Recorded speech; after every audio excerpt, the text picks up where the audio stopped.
Hello students. तो JAC board के द्वारा आज 21 फरवरी 2024 को जो 10th का साइंस का एग्ज़ाम हुआ है, आज हम उसका सॉल्यूशन लेकर आए हैं। तो आप लोग मिला करके बताइएगा कितना आप लोग का इसमें से सही हो रहा है, कमेंट करके ज़रूर बताइएगा। तो चलिए बिना देर किए हुए हम लोग क्वेश्चन पे की ओर चलते हैं। तो ये देखिए क्वेश्चन नंबर 1 जो यहाँ पे है वो क्या है, आपका उच्च कोटि का पॉलिश किया हुआ कांच का पृष्ठ कहलाता है। तो उच्च कोटि का पॉलिश किया हुआ कांच का पृष्ठ क्या कहलाता है, तो दर्पण कहलाता है। क्वेश्चन नंबर 2, 30 सेंटीमीटर फोकस दूरी के अवतल दर्पण के फोकस पर वस्तु को कहाँ पे रख रहे हैं, फोकस पे। तो प्रतिबिंब कहाँ बनेगा, अनंत पे। तो सी नंबर ऑप्शन हो जाएगा। क्वेश्चन नंबर 3 देखिए, तो इसमें क्या करें, एक अवतल लेंस की फोकस दूरी 20 सेंटीमीटर है, तो इसकी क्षमता क्या होगी। अवतल लेंस है, तो अवतल लेंस यदि यहाँ पे कह रहा है तो अवतल लेंस का फोकस दूरी क्या होता है, निगेटिव होता है। तो निगेटिव में होता है तो यहाँ पे क्या होगा, 100/20 हम लोग करेंगे तो -20 यहाँ पे होगा, तो -5 डायोप्टर आएगा। तो ऑप्शन नंबर डी यहाँ पे करेक्ट होगा, -5 डायोप्टर। चलिए अब हम लोग नेक्स्ट क्वेश्चन पे आते हैं। तो ये देखिए क्वेश्चन नंबर 4 यहाँ पे है, अवतल लेंस में आवर्धन बराबर होता है। तो देखिए लेंस में आवर्धन के लिए क्या होता है, V/U होता है, और दर्पण में कहता है तो -V/U होता है। इसलिए यहाँ पे क्या होगा, बी नंबर ऑप्शन करेक्ट होगा, V/U। चलिए क्वेश्चन नंबर 5 पे हम लोग चलते हैं। तो ये क्या कर रहा है, नेत्र गोलक के लंबा हो जाने से कौन सा दृष्टि दोष उत्पन्न होता है, तो निकट दृष्टि दोष। निकट दृष्टि दोष में क्या होता है कि प्रतिबिंब रेटिना से पहले बन जाता है, इसलिए वहाँ पे क्या होता है, नेत्र गोलक लंबा हो जाता है। इसलिए ऑप्शन नंबर ए सही होगा, निकट दृष्टि दोष निकट नेत्र गोलक का लंबा हो जाने से। क्वेश्चन नंबर 6 यहाँ पे देखिए, तीव्र प्रकाश में पुतली की आकृति हो जाती है। तो तीव्र प्रकाश में पुतली की आकृति कैसी हो जाती है, तो छोटी हो जाती है। ऑप्शन नंबर ए होगा, क्योंकि प्रकाश का कम मात्रा आँख में प्रवेश करे इसलिए छोटा हो जाता है। और जब हम लोग रूम के अंदर अंधेरा में जाते हैं तो पुतली का आकार बड़ा हो जाता है, ताकि प्रकाश का ज़्यादा मात्रा आँख में प्रवेश कर सके। चलिए नेक्स्ट क्वेश्चन नंबर 7 हम लोग देख रहे हैं, निम्न में से कौन सा मात्रक एम्पियर के बराबर होता है। तो I = क्या होता है, Q/T होता है, तो कूलम्ब पर सेकंड होगा।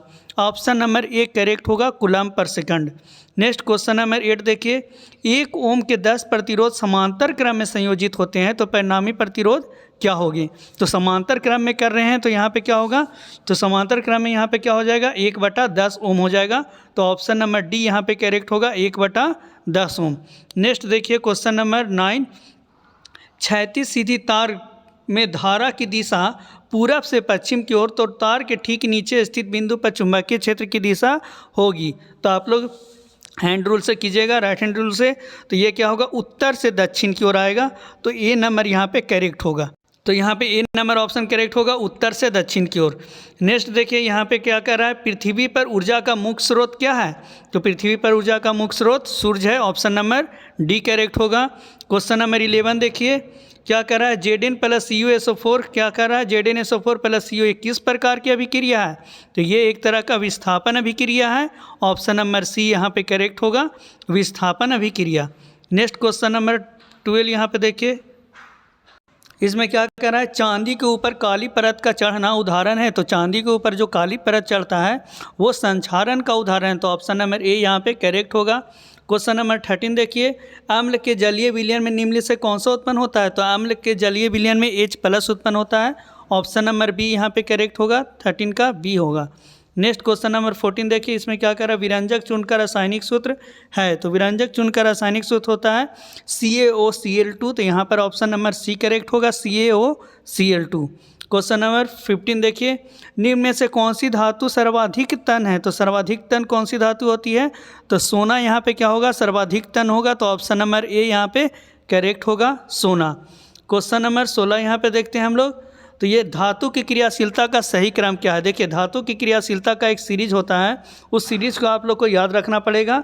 उसका ट्रिक है, काशीनाथ का माली आलू जरा फीके पकाता है, कौन है आगे आओ। तो यहाँ पे क्या होता है, पोटेशियम, सोडियम, कैल्शियम, मैग्नीशियम, ये सब होता है। तो इससे हम लोग देखें तो सबसे पहले पोटेशियम, ये सोडियम ऊपर में था यहाँ पे, फिर उसके बाद मैग्नीशियम, फिर ये जिंक, और फिर यहाँ पे कॉपर नीचे में। तो ऑप्शन नंबर डी यहाँ पे करेक्ट है इस रिएक्टिविटी सीरीज से, तो ऑप्शन नंबर डी यहाँ पे करेक्ट होगा। चलिए अब 16 नंबर क्वेश्चन के बाद हम लोग चलते हैं 17 नंबर क्वेश्चन पे। तो ये कह रहा है कार्बन की संयोजकता है, तो कार्बन की संयोजकता कितना होगा, तो 4 होगा। ऑप्शन नंबर सी करेक्ट होगा, 4 होता है कार्बन की संयोजकता। क्वेश्चन नंबर 18 देखिए, ये क्या कह रहा है, लंबी श्रृंखला वाले कार्बोक्सिलिक अम्लों के सोडियम लवण को कहते हैं, तो ये क्या कहते हैं, साबुन कहते हैं। जो लंबी श्रृंखला वाले कार्बोक्सिलिक अम्लों के सोडियम लवण को हम लोग साबुन कहते हैं, तो ऑप्शन नंबर बी यहाँ पे करेक्ट होगा। क्वेश्चन नंबर 19 देखते हैं, सिलिकॉन आधुनिक आवास सारणी के किस वर्ग का सदस्य है, तो ये क्या होता है, 14, ये 14 वर्ग का सदस्य है, तो ऑप्शन नंबर सी यहाँ पे करेक्ट होगा। क्वेश्चन नंबर 20 देखते हैं, आधुनिक आवर्त सारणी के आवर्त 2 में कितने तत्व होते हैं, तो 8 तत्व होंगे, 2 8 होता है, तो 8 तत्व यहाँ पे होंगे। चलिए अब हम लोग नेक्स्ट क्वेश्चन पे आते हैं। तो क्वेश्चन नंबर 21 देखिए, इसमें क्या कह रहा है, विषमपोषी जीव अपनी उत्तरजीविता के लिए प्रत्यक्ष या परोक्ष रूप से आश्रित रहते हैं, तो हरे स्वपोषी पौधे पर। ऑप्शन नंबर डी यहाँ पे करेक्ट होगा, हरे स्वपोषी पौधे पर। नेक्स्ट क्वेश्चन हम लोग देख रहे हैं। तो नेक्स्ट क्वेश्चन है आपका क्वेश्चन नंबर 22। ये क्या कर रहा है, पौधे में वायवीय भागों में जल के वाष्प के रूप में निकलने की क्रिया कहलाती है, तो वाष्पोत्सर्जन कहते हैं, तो ऑप्शन नंबर डी यहाँ पे करेक्ट होगा, वाष्पोत्सर्जन। नेक्स्ट क्वेश्चन देखिए 23 नंबर क्वेश्चन, 2 तंत्रिका कोशिका के मध्य खाली स्थान को क्या कहते हैं, तो सिनेप्स कहते हैं। 2 कोशिका के मध्य खाली स्थान को हम लोग सिनेप्स कहते हैं, ऑप्शन नंबर सी करेक्ट होगा। क्वेश्चन नंबर 24 देखिए, मानव में बुद्धि एवं चतुराई का केंद्र है, तो मानव में बुद्धि एवं चतुराई का केंद्र कौन है, तो सेरिब्रम है, ऑप्शन नंबर ए करेक्ट होगा। क्वेश्चन नंबर 25 देखिए, अंडाणु निषेचन होता है, तो अंडाणु कहाँ पे निषेचन होता है, ऑप्शन नंबर डी होगा, फैलोपियन नलिका में, तो ऑप्शन नंबर डी करेक्ट होगा, फैलोपियन नलिका में। क्वेश्चन नंबर 26 देखते हैं। तो इसमें क्या कह रहा है, नर युग्मक तथा मादा युग्मक के संयोजन से बनता है, तो क्या बनता है, युग्मनज बनता है, तो 26 का ऑप्शन नंबर ए करेक्ट होगा, युग्मनज होगा। क्वेश्चन नंबर 27 देखिए क्या कह रहा है, अवशेषी अंग का उदाहरण कौन है, तो अवशेषी अंग का उदाहरण क्या होगा, इनमें से सभी होगा, ऑप्शन नंबर डी करेक्ट होगा, इनमें से सभी।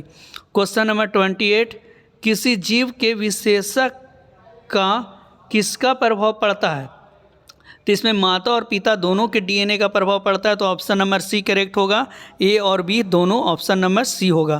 क्वेश्चन नंबर 29 देखिए, इसमें क्या कर रहा है, ओजोन परत का अपक्षय करता है, तो अब ओजोन परत का अपक्षय कौन करता है, तो CFC, ऑप्शन नंबर ए यहाँ पे करेक्ट है। क्वेश्चन नंबर 30 देखिए, इसमें क्या कर रहा है, विश्व में सबसे तेज़ी से के साथ घटता जा रहा प्राकृतिक संसाधन कौन सा है, तो यहाँ पे वन क्या होगा, प्राकृतिक संसाधन है जो तेज़ी से घट रहा है। तो चलिए हमने 30 क्वेश्चन के यहाँ पे ऑब्जेक्टिव का सॉल्यूशन दे दिए हैं, तो आप लोग मिला करके कमेंट कीजिएगा कि आप लोग का 30 में से कितना मार्क्स आ रहा है। ठीक है, thank you for watching video, share and subscribe my channel. Okay, thank you.